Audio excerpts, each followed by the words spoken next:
I'm also an entrepreneur and businesswoman. So when I quit my banking career, nag-start ako mag-business.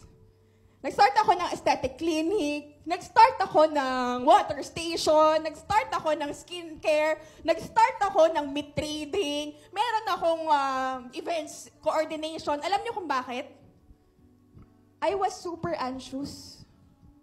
I was so afraid na baka maubos yung ipon ko. And recently, na-scam ako. 2.5 million. Sino nakakaalam nun? Nakakahiya. Sobra. Nakakahiya. Sobrang napahiya ako dun eh. Kasi naturingan ko yung sarili ko, coach ako. Tapos ako na-scam. Ilang beses ko winawarn yung mga followers ko. Ingat sa scammer. Tapos ako mismo na-scam.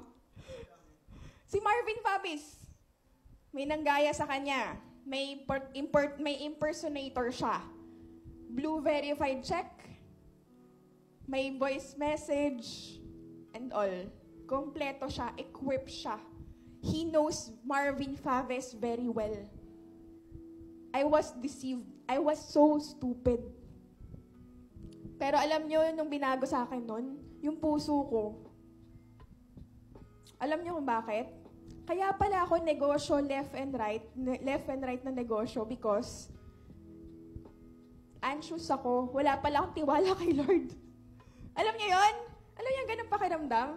Yung nag-resign ako, parang alam mo, wala na ako regular income. Wala akong HMO. Walang bayad SSS ko. Wala akong PhilHealth.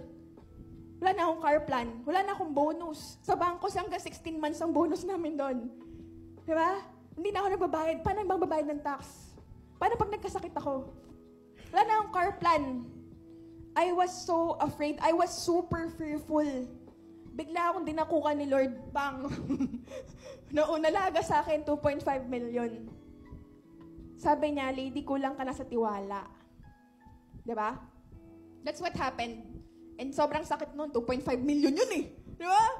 Kayo kaya mawalan ng 2.5 million. Masakit yun. Pinaghirapan mo yun, pinagpaguran ko yun eh. Diba? Pero it was a great lesson.